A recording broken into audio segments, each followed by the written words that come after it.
I remember the day this album was coming out, and I was sitting in English with my boys, Jaden and Hater, big CB fans, and I was a hater. I was like, who the hell does this guy think he is releasing 50 songs? Like, who's listening to all that? Since then, I've seen the light and love CB. But with that being said, I can't tell you the last time I actually listened to this album start to finish before making this video. But that's the thing. When you release this much music and this much quality, you're bound to find something you love, and you can bet that any of these songs could pop up in a playlist any given day. I love a well-crafted album that has a story, purpose, and place, but it's not always needed because at its core, music should be fun. If you haven't worked it out by now, this video is about Heartbreak on a full moon. I'm trying something different with this video than what I've done in my other album rewind videos. I want it to be even less formal and more personal. So I'll be ranking every single song. I do want these videos to be relatively short, which kinda depends on the album length, so I expect this would be on the longer side for this type of video. So we'll be going through the album track for track, and I'll be subjectively ranking each song out of 45 in this case as we go through them all. And bear with me in this video, I've had a throat infection for the past week and I'm coughing up a long after every sentence, but I wanted to get this recorded so I could keep up with my upload schedule, so we're powering through.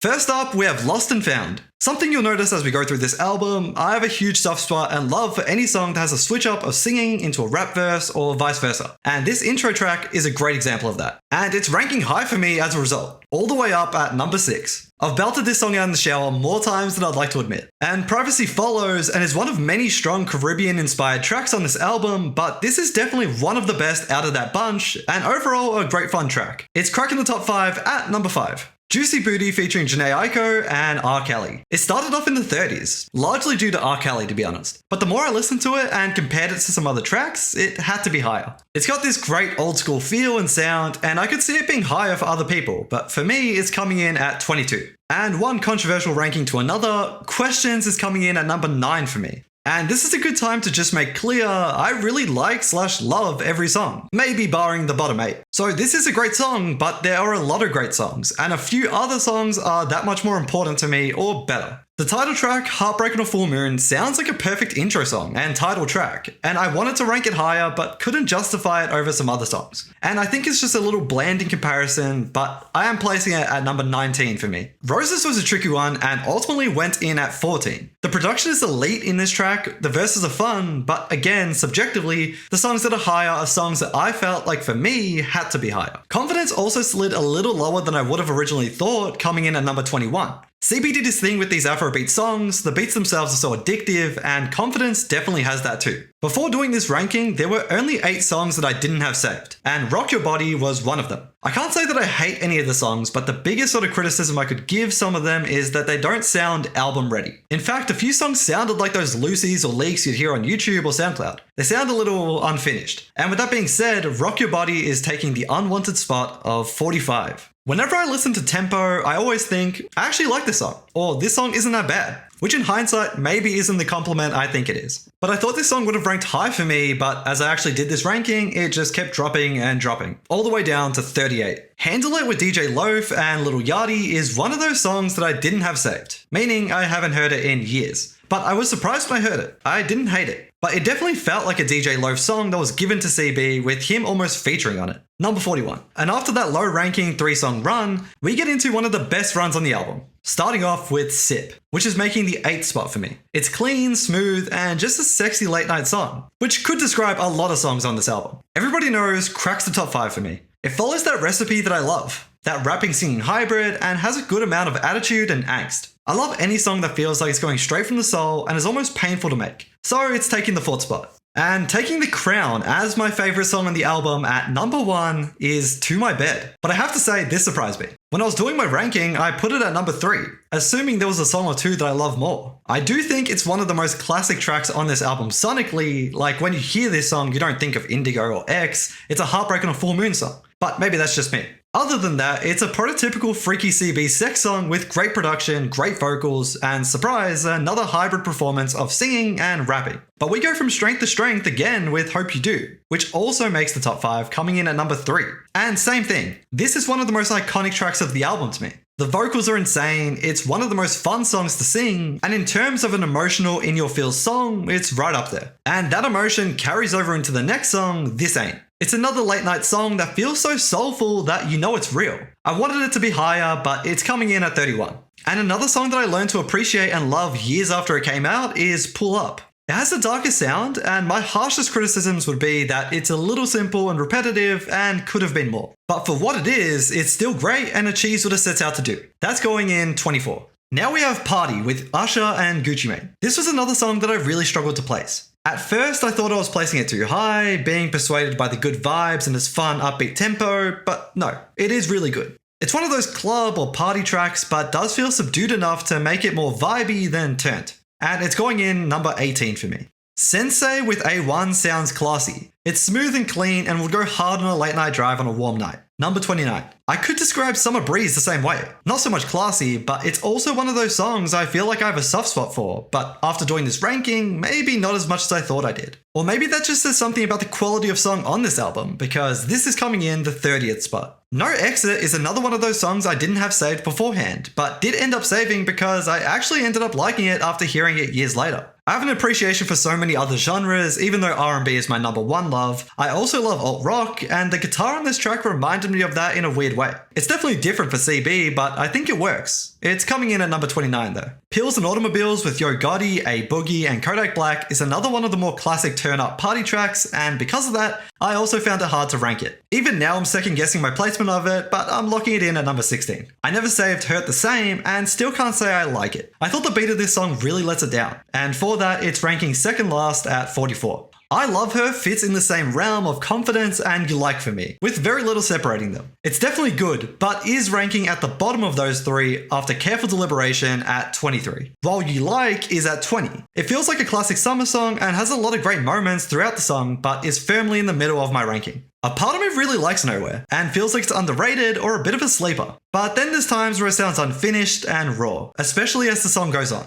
So that's going in 37. Now this one. As a white guy, I can't say it, but holy shit, it's a great song. It's a great beat, it's so fun, and the vocals and delivery are also insane. I think CB just kills these types of tracks. It's top 10 and it's number 10. Tough Love is still not saved and is kind of the inverse of Hurt the Same for me, as I think it's Breezy's vocals and overall delivery that lets down this one. So 39 for me. But getting back to some of my favorites, Paradise takes the 7th spot. I find it similar to Lost and Found in both being strong and emotive. It has that rapping and singing switch up and the bridge. Crazy. I might be a freak, but Comfort in You is top 15, and specifically 12th for me. Like it's filthy, dirty, and just crazy to put in a song, but doesn't the song make it sound romantic to anyone else? Even is coming in at 25. It's CB on his MJ shit and is a good track, but maybe depends on your taste. For me, it's kind of middling to be honest, which is kind of surprising. I originally ranked it higher, but I had to drop and kept dropping. It's moody, but I think other tracks on the project do it better. This one hurt and is still one I'm not sure about. High End with Future and Young Thug. I had it at like 14 at first, but then I was trying to work out why I like it so much and couldn't really think of a good answer. I think it's a fun song. The beat is cool and the raps are fun, but it does feel a little flat or simplistic in comparison to some of the other songs I love on the album. So it's coming in at 28, but I might be in my head about this one. On Me was another tough one to gauge. I think this one rose a little bit. It has so much energy and is fun, which I feel like I'm saying a lot and has been the extent of my analysis. It's taking 17th place, but I will say I do think it's missing something, like one more really nice verse. Back on my freak shit, Tell Me What to Do is going in at number 11. It's smooth and sexy and is CB in one of his most prolific bags. Shoot me, I like it. Frustrated was hard for me because I do like it, but in a ranking where I have to compare songs, it's just a little bland or lyrically repetitive, mostly due to the short verses and there not being a big switch up or bridge. It gets 26th spot. We're back to a song that I never saved in Enemy. It reminds me of something from Fame. It's not bad, but it does sound dated and from the vault to me. Like, listen to the way it fades out at the end. It's exactly like some of those unreleased leaks you'd find online. It's kind of cool though. I don't know, 43. If You're Down is in that awkward 30s realm for me, at 35. It has that drum-heavy dance beat and powerful vocals, but just feels a little too one-dimensional for me to really love, even with its bridge change-up. Also in this realm is Bite My Tongue, placing a few spots higher at 32. I think this song is cool. It's moody, but with this energetic beat. But for me, there's a clear ceiling with how high a song like this can rank. And Runaway takes 42nd place. This one was weird for me. It's a song I haven't heard in years. In fact, it felt like I've never heard it before. The vocals and beat were good, but I thought it was a weird song content-wise, and not something I'd be keen to play again. But we bounced back pretty strong with, I'd say, a lock for a top 15 track on the album in This Way. For me, it's 13th. It's also one of the least played songs on Spotify, which is crazy to me. I think the song is a little hook heavy, but it is a good hook, combined with a great beat and some elite vocal deliveries as you'd expect. I remember watching an interview and Chris Brown saying that Yellow Tape was one of his most personal songs to date. I mean, as of releasing this album. And I love an artist being able to do that. It's revealing and must have felt like therapy for him, but sometimes these types of songs can lack relatability for us and replayability. And so for me, the 40th song on the track list is coming in 40th spot too. Ready Whip is certainly a song. I remember finding it so funny or silly. It is a sex, freaky, horny song, yes, but it is good. The beat and CB's performance and delivery are really, really good, and it's just a fun song to sing with good vibes. It's taking the 27th spot. Hangover feels very casual and lighthearted. I kinda like it, but I'd say it's pretty firmly in the bottom third of the album. It's 34th for me. Emotions is one of the other songs I didn't have saved, but did end up saving after listening to it for this video. It's ranking just one spot higher at 33. And with 2 spots left, we've made it to the final 2 songs of the album. Only For Me featuring Ty Dolla $ign and Verse Simmons is the best of the party Let's Turn Up tracks of the album. It's a classic breezy R&B meets pop track, and is slotting in number 15 for me. And that leaves the final song, my second favourite of the album, Grass Ain't Greener. This is the definition of soulful and powerful and makes you want to rip your heart out. It's strong, emotive, has a great beat, insane vocals, and a rap bridge, which as you can tell is a clear requirement to rank high on this album. Well, that took a long time, but I had a lot of fun doing it, and hope you had a lot of fun coming along for the ride too. I think I want to do Justin Bieber's journals next, so stay tuned for that in the future. And I'll just close out this video by giving my overall thoughts on the album. It's fun. No, seriously, I like it, but I didn't think I'd come to this conclusion. It's definitely too long, especially for the quality of the album. Like, yes, I like a lot of the songs, but how many of these songs would be in Chris Brown's top 100 songs of his discography? I don't want to think about that video right now, but I wouldn't think it would be a super high amount. For my ranking, I sat there and listened to the album start to finish and ranked it as it went. And 2 hours and 38 minutes is a long time, and the songs aren't at a level to keep you utterly engaged and enraptured unless you really want to be. So I think it's a good album, and I'd never turn down getting this many songs from an artist I love, that way we don't have to get their unreleased songs elsewhere. The question of quality versus quantity is fair, and a debate for sure when it comes to this album. But like I said at the start, sometimes that doesn't matter. Sometimes albums aren't meant to be this perfectly packaged, succinct offering, and instead can be something you pick your favorites from and enjoy what you like. And that's what we do. Enjoy music.